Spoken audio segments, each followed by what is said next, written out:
on to 3-6, finding the sale price or finding the tax or finding the tip. What we're going to see is that almost all of our problems are two steps. The first step is usually going to be finding the part. That part could be tax, it could be tip, it could be commission, it could be a markup. And then we're going to either be adding that on or subtracting that out.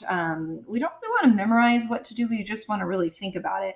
And remember, all of these are different types of parts, and we're either going to be using our proportion of part over whole equals percent over 100, or our equation, whichever way you want to do it.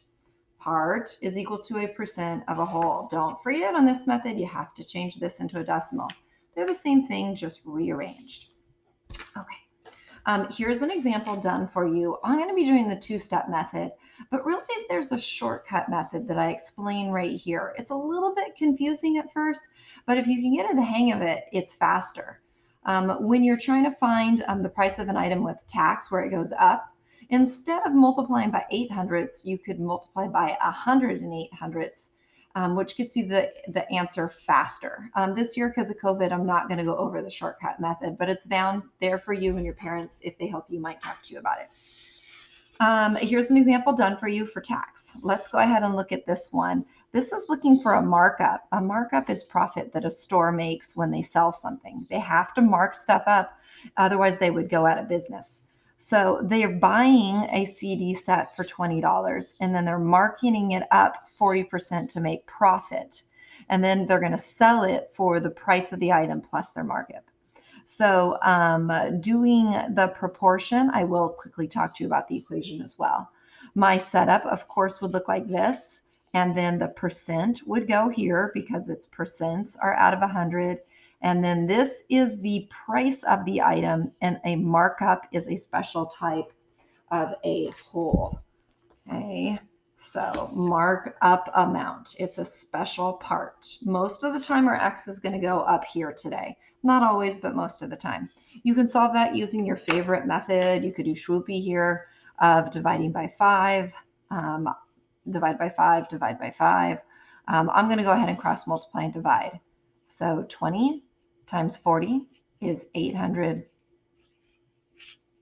and 100 times X. I'm going to divide, and I get that my markup is $8. So what this says is that 8 out of 20 is the same thing as 40 out of 100. So this is the markup. I'm going to label it as such. So they're not going to sell the CDs for $8. They are going to sell it for $20 that they bought it for, plus $8 additional. This is the markup. The word up tells you that you're going to add it on. So the selling price is $28. The second step is sometimes going to be adding, sometimes going to be subtracting. Notice here on the tax problem, it was adding. But can you think of times where it would be subtracting? What if instead of a markup, it was a markdown? That would be a subtraction problem. Okay. Let's see right here. You buy a $40 pair of jeans and 2 shirts, and 2 $26 shirts. The tax rate is this. Find the total cost with tax. Okay. So let's go ahead and figure out how much they bought. So we kind of have a pre-step here. Before we can start finding the tax, we need to figure out what $40 is plus 26 for the shirt plus another 26. It looks like it's $92. Don't want to mess up on the adding. So they bought $92 worth of stuff, and the tax rate is 8.75. This is what I'm trying to find the tax on. The tax is going to be smaller than the whole purchase price. So the tax is a part. Looking at our cheat sheet, we'll see that tax is one of the things that when we see the word, it's going to be the part. So I'm going to get a calculator, cross multiply and divide. So, and again, you could use Schwoopy or some other method. So 92 times 8.75 equals, for the cross multiplying, 805. So I multiply those two numbers, and I'm going to multiply those two numbers. cross multiply and divide. That's the zeros trick. That's just going to divide, move the decimal over 2 times. So I didn't really need a calculator for that. I'm going to put a dollar sign because tax is dollars.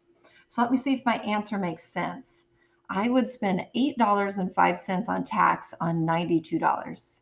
I would have spent $8.75 on tax on $100. That sounds reasonable because this is getting close to a full 100 right here. So that seems right. I'm going to label this the tax. It didn't want just the tax. The question wants find the total cost with the tax. So again, tax is something that increases. When you go to Target, they add the tax on. So it's $92 plus the $8.05. Would want to line up my decimal points when I'm adding. Could do this on a calculator if I wanted to. And it's $105 total. Okay. Let's talk for a second about the equation method for both of these. So I know some of you do the equation method. That's only going to affect the first part of it. If you were doing the equation method on this, it would be $40 times 20 hundredths. No, that's wrong. It would be $20 times 40 hundredths. It's the percent that you change to a decimal, and that would give you $8. Faster if I would have done it correct. So here I had to cross multiply and divide. If you're using the equation method, you would just multiply the price of the item times the markup percentage. And then down here, similar deal. I would still have needed to find that the total purchase is $92, and then I'd multiply it by this. Where did I get this number from? Moving the decimal point over 2 times.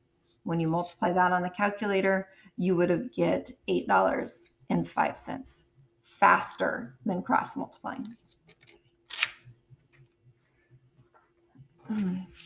Let's look at the last example. It is going to be a 4-step problem, okay? Over here, I've done the 4-step problem using the equation method, which is faster. Over here, I'm going to use the cross multiply and divide method, but the equation method is faster. And we're normally looking for the part, and when you look for the part, it's definitely faster. So here we have a 75-inch TV. That has nothing to do with the problem. It's just a TV, which is $600. It is marked down 30% and the tax is this. What is the final price with discount and including the tax? So this is 4 steps to doing this. Find the discount, find the sale price, find the tax on the sale price. That's important that you find the tax on the sale price, not the original price. And then find the total by adding the tax and the sale price together. So it's the same thing, it's just 2 problems squished together. So let's first figure out what 30% of 600 is. Okay? You could cross multiply and divide. You could solve that as an equation. It's really up to you. Okay? When you solve that, you will get $180. I did Shroopy method here of timesing by 6. Whatever you do to the bottom, you do to the top. But you could also cross multiply and divide. You could also do the equation method. That's a discount. This is the first time that we've seen a discount today. And a discount is one of the times where we subtract. That makes sense because when you have something on sale, it gets cheaper. Don't forget regrouping. So it's $420 on sale. This is what I am paid tax on, and the tax is 8.5%. And I am taxed on the sale price. The sale price, that's very important. On this one, you could either multiply by 4.2 on the bottom and multiply by 4.2 on the top, or you could cross multiply and divide. I'm going to cross multiply and divide. 420 times 420 times 8.5. That is 3570 100x. Divide by the 100, which will move the decimal over 2 times. $35.70 would be the tax. So what do I do with that tax? The last step, it should make sense. What Target does with the tax is it adds it on to the sale price of your purchases. This is the one spot where kids mess up. They sometimes add it back onto the 600. No, the tax gets added on to the sale price that was right here, and that would be 70 cents, 5. Let's see if that makes sense.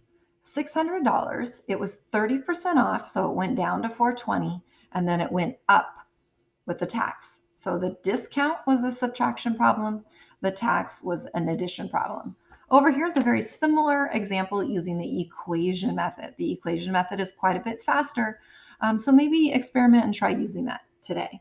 Remember, pause this and rewind this, go back as many times as you need to.